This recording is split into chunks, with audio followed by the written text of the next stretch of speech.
വരൂ.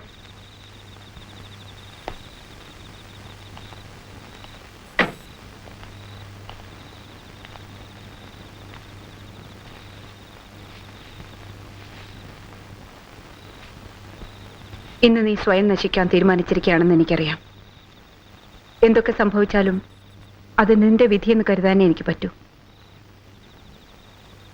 നിന്റെ ഈ പ്രായത്തിൽ നിന്നെക്കാൾ വാശിയും വികൃതിയൊക്കെ ഉള്ളവളായിരുന്നു ഞാൻ. അന്നൊരു കൂട്ടുകാരി ഒരു പുരുഷനെ ചൂണ്ടിക്കാണിച്ച് വെറുതെ എന്നെ ഒന്ന് വാശി പിടിപ്പിച്ചു.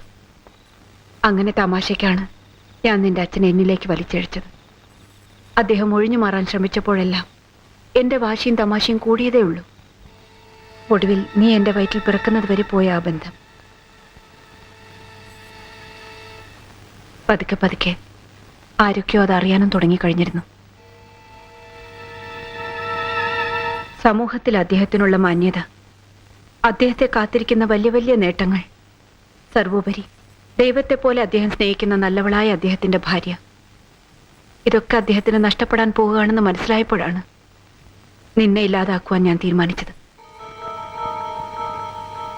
അതറിഞ്ഞതും നിന്റെ അച്ഛൻ എൻ്റെ അടുത്ത് ഓടി വന്ന് പറഞ്ഞു, അരുത്, അത് ചെയ്യരുത്. എന്തൊക്കെ സംഭവിച്ചാലും എന്തൊക്കെ നഷ്ടം വന്നാലും എന്നെ സ്വീകരിക്കാൻ അദ്ദേഹം തയ്യാറായിരുന്നു. ആ സമയത്താണെന്ന് തോന്നുന്നു ഞാൻ ശരിക്കും അദ്ദേഹത്തെ ഇഷ്ടപ്പെട്ടു പോയത്. ഇന്നും ഉണ്ട് ആ ഇഷ്ടവും ആദരവും ഒക്കെ എൻ്റെ മനസ്സിൽ. അദ്ദേഹത്തിന്റെ ജീവിതത്തിൽ ഞാൻ കാരണം ഒരു പോരൽ പോലെ ഏൽക്കരുതെന്ന് ഞാൻ ആഗ്രഹിച്ചു. അങ്ങനെ നിന്നെ ഇല്ലാതാക്കാൻ ഞാൻ ഹോസ്പിറ്റലിൽ അഡ്മിറ്റായി. പക്ഷെ കഴിഞ്ഞില്ല. എങ്ങനെ കഴിയും? അദ്ദേഹത്തിന്റെ കുഞ്ഞല്ലേ. നിന്റെ മുഖം ഒന്ന് കാണാൻ ഞാൻ കൊതിച്ചുപോയി.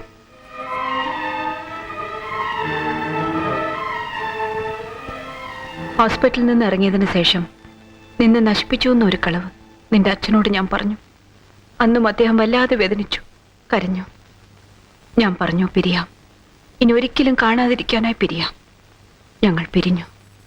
അതിൽ പിന്നെ ഇതുവരെ ഞങ്ങൾ തമ്മിൽ കണ്ടിട്ടേയില്ല. ഇന്നും അദ്ദേഹത്തിന് അറിയില്ല മഹേ, നീ ജീവനോടിരിക്കുന്നു എന്ന സത്യം. എല്ലാം മറക്കാനാണ് ഞാൻ അമേരിക്കയിലേക്ക് പോയത്. അവിടെ വെച്ചായിരുന്നു നിന്റെ ജനനം. 3 വർഷം കഴിഞ്ഞ് ഞാൻ ഒറ്റയ്ക്ക് ഇന്ത്യയിലേക്ക് വന്നു. അപ്പോഴേക്കും നിന്റെ അച്ഛൻ എല്ലാവരും ബഹുമാനിച്ച് ആദരിക്കുന്ന ഒരു വലിയ മനുഷ്യനായി കഴിഞ്ഞിരുന്നു. ഒരുപാട് സന്തോഷം തോന്നി എനിക്ക്. എങ്കിലും കാണാനോ ഓർക്കാനോ ഞാൻ ശ്രമിച്ചതേയില്ല.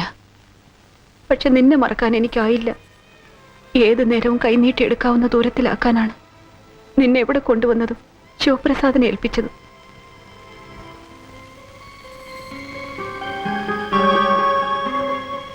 പലപ്പോഴും നിന്റെ മുമ്പിൽ വന്ന് ഇതാമായി ഈ ഞാനാണ് നിന്റെ അമ്മയെന്ന് പറയണമെന്ന് ആഗ്രഹിച്ചിട്ടുണ്ട്. പക്ഷെ ഒരിക്കലും കഴിഞ്ഞിട്ടില്ല.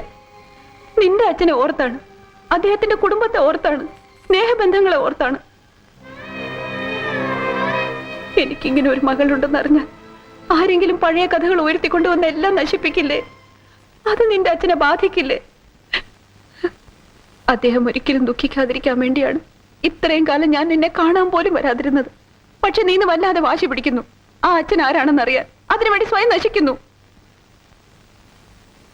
നീ ഒന്ന് ആലോചിച്ചു നോക്കൂ. അറിഞ്ഞിട്ട് എന്ത് നേടാനാണ്? ദുഃഖമല്ലാതെ ഒരിട്ട് സന്തോഷം അദ്ദേഹത്തിന് കൊടുക്കാൻ നിനക്കാവില്ല. പിന്നെ എന്തിനാണ് വെറുതെ എന്നെ ശല്യം ചെയ്തതുപോലെ അദ്ദേഹത്തെ ശല്യം ചെയ്യാനോ? ഞാൻ ജീവിച്ചിരിക്കുന്ന കാലത്തോളം അതിന് ഞാൻ നിന്നെ സമ്മതിക്കില്ല. അതിനുവേണ്ടി ഞാൻ മരിക്കേണ്ടി വന്നാ പോലും.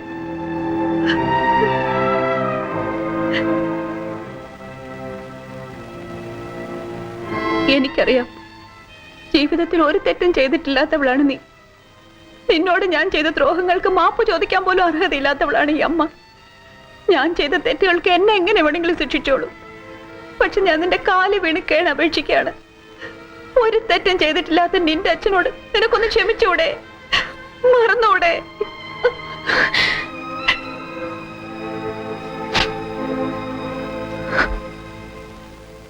നീ എന്താ ആലോചിക്കുന്നേ? ഒന്നുമില്ല. നിങ്ങൾ എന്നെ എത്രമാത്രം തെറ്റിദ്ധരിച്ചു പോയി എന്ന് ആലോചിക്കായിരുന്നു. അമ്മ ഈ പറഞ്ഞ കഥകളൊക്കെ എപ്പോ എന്റെ അടുത്ത് വന്ന് പറഞ്ഞിരുന്നെങ്കിലും ഞാൻ പറയുമായിരുന്നല്ലോ എനിക്ക് എന്റെ അച്ഛൻ അറിയണ്ട എന്ന്. പിന്നെ എന്തിനായിരുന്നു അമ്മ ഇത്രയും കാലം എന്നെ വെറുതെ? ഇപ്പോഴും ഞാൻ പറയുന്നു, എനിക്കറിയണ്ട എന്റെ അച്ഛൻ ആരെന്ന്. ഇനി ഒരിക്കൽ പോലും ഞാനത് ചോദിക്കുകയില്ല. എന്റെ അമ്മ സന്തോഷവതിയായിരിക്കാൻ ഇതിൽ കൂടുതൽ എന്തെങ്കിലും ഞാൻ ചെയ്യണോ? നീ പറയുന്നതൊക്കെ സത്യമാണ് മായ, സത്യം. ഇതോർത്ത് ഇനി അമ്മ വിഷമിക്കരുത്. ഞാൻ ഒരിക്കലും അമ്മയെ ശല്യപ്പെടുത്തില്ല. അമ്മ പൊയ്ക്കോളൂ.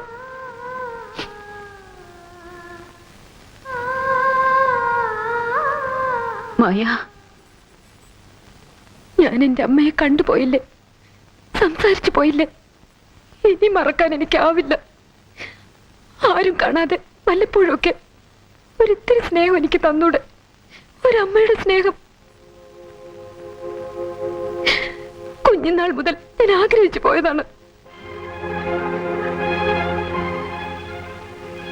എന്തിനാ കുട്ടി എന്നെ എങ്ങനെ ശിക്ഷിച്ചത്?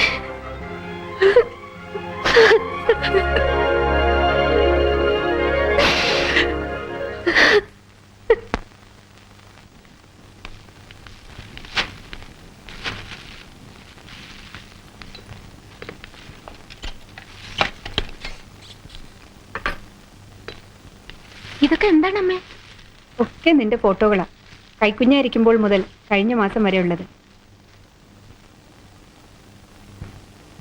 ഓരോ ബർത്ത്ഡേക്കും ശിവപ്രസാദ് ഹോസ്റ്റലിൽ വന്ന് നിന്റെ ഫോട്ടോ എടുക്കാറുണ്ടായിരുന്നില്ലേ? പേരൻസിന് അയച്ചു കൊടുക്കാനാണെന്നും പറഞ്ഞ് ആ ഫോട്ടോകളാണ് ഇതൊക്കെ.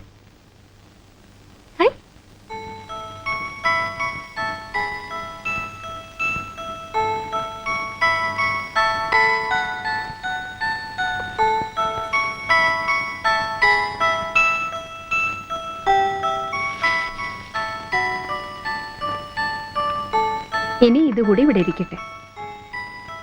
ഇതൊക്കെ നിനക്ക് വേണ്ടി വാങ്ങി വെച്ചിട്ട് അയക്കാതിരുന്ന ബർത്ത്ഡേ കാർഡുകളും ന്യൂ ഇയർ കാർഡുകളുമാ.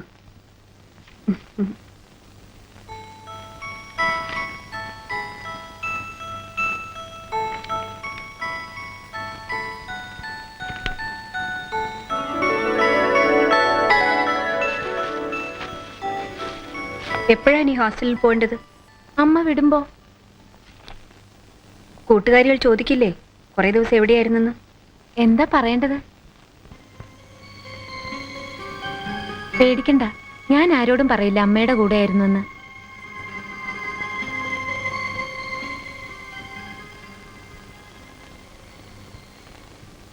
അയ്യോ, ഇതെന്തിനാ അമ്മേ? ഓ അതോ, വെറുതെ സുരക്ഷയ്ക്ക് വേണ്ടി. നിന്നെ പോലെ ഞാനും ഒറ്റയ്ക്കായിരുന്നില്ലേ. ചുറ്റും ശത്രുക്കളാ, ആരെയും വിശ്വസിക്കാനാവില്ല.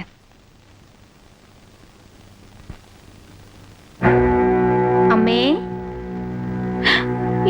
എന്താ മായ കാണിക്കണേ? അതവിടെ വെച്ചേ. എന്റെ അച്ഛൻ ആരെന്ന് പറ, അല്ലെങ്കിൽ ഞാനിപ്പോ ഡിങ്.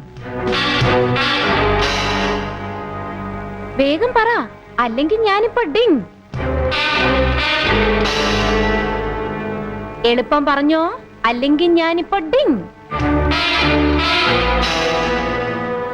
വെറുതെ അല്ലേ അമ്മേ തമാശക്ക്? അമ്മ വിഷമിച്ചു പോയല്ലേ? എന്നെ ഇപ്പോഴും അങ്ങനെയാണോ കരുതിയത്? അതാദ്യം ഇങ്ങനെ കൊണ്ടുവാ. ഓ, അല്ലെങ്കിൽ ഞാനിപ്പോ ഡിങ്.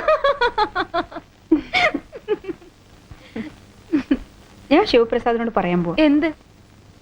നിനക്ക് കോളേജിൽ നിന്ന് 2 ദിവസം കൂടി ലീവ് എടുക്കാൻ. അത്രയും നേരമെങ്കിലും ഒരുമിച്ചിരിക്കാമല്ലോ. താങ്ക്സ്. നാളെ നമുക്ക് വെക്കേഷൻ ബംഗ്ലാവിലേക്ക് പോവാം.